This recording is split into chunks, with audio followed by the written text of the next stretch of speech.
Ce soir, je suis à Mitry-Mory, à la salle de spectacle La Talente, et c'est la cérémonie des vœux de la municipalité. Et donc, nous allons assister au discours de Charlotte Bondio-Paride. Donc, c'est l'heure du bilan et des projets pour 2025.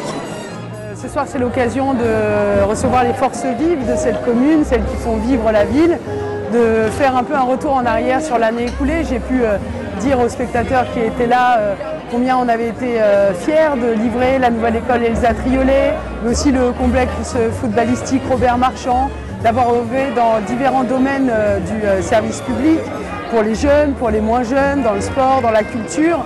Donc permettez-moi, au nom des élus qui m'entourent, de vous souhaiter nos meilleurs vœux pour 2025.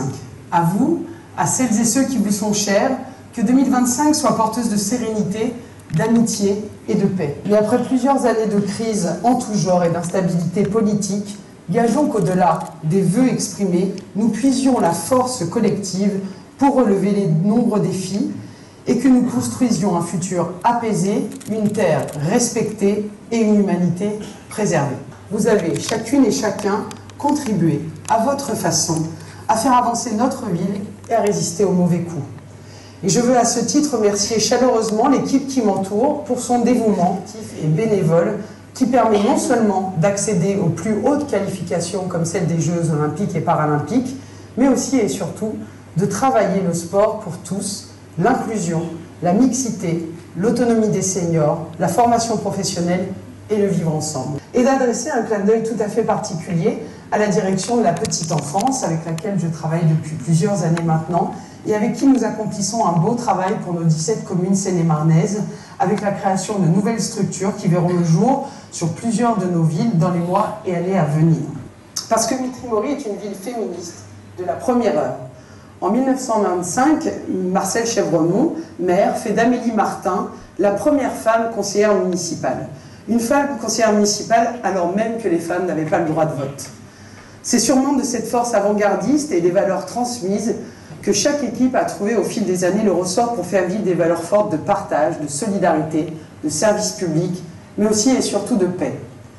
De paix, vaste sujet, me diriez-vous. Utopique? Je n'y crois pas, si on s'en réfère à l'histoire. Dans cette année qui fêtera la 80e anniversaire de la capitulation de l'Allemagne nazie et la victoire des Alliés, il est précieux de se souvenir de l'histoire de nos aînés.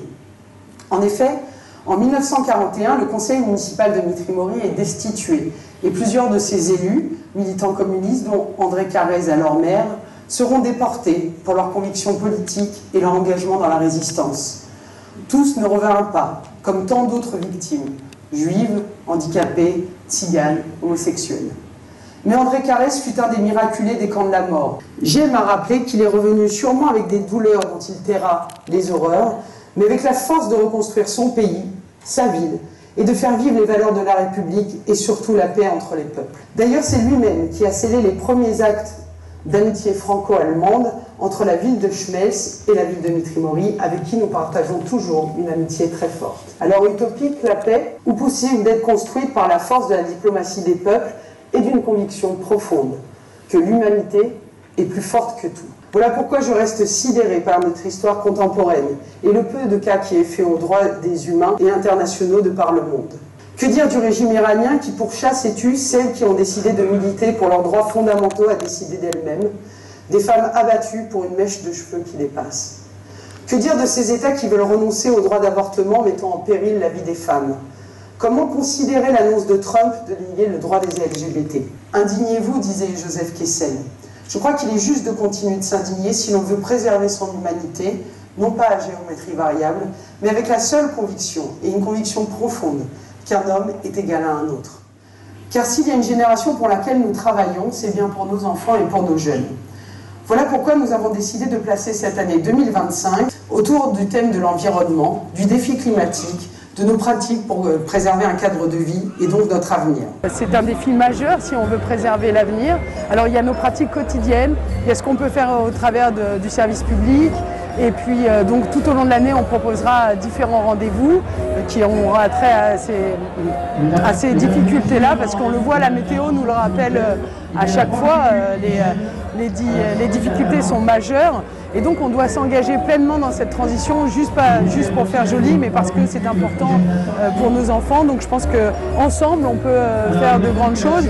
C'est pour ça que j'ai indiqué qu'on mettra en place l'Atlas de la biodiversité, mais aussi qu'on lancera les travaux de la maison de la biodiversité et de l'abeille, qui permettront d'être un lieu pédagogique, mais aussi un lieu d'exploitation, puisqu'on fait du miel aussi à Mitry-Mory, et puis qu'on essaye de regarder tout ce qui est autour de la culture maraîchère, du circuit court pour nos enfants, y compris en restauration scolaire. Voilà, il y a, à chaque domaine que nous touchons, on peut s'engager dans une transition écologique durable qui ne soit pas punitive, mais incitative pour que les citoyens y adhèrent. Voilà, à gros traits, ce que j'ai pu dire ce soir, et relever les nombreux défis. Ils sont nombreux, les besoins sont eux aussi énormes, socialement, en logement, en santé, toutes ces choses sur lesquelles nous, on a envie d'agir, nous les communes. Et c'est pour ça qu'en dernier recours, je dis au président de la République et au gouvernement, je ne sais pas ce qui sortira de la loi de finances, mais qu'il faut absolument préserver les collectivités locales, parce qu'elles sont en rempart pour le vivre ensemble et pour faire société ensemble.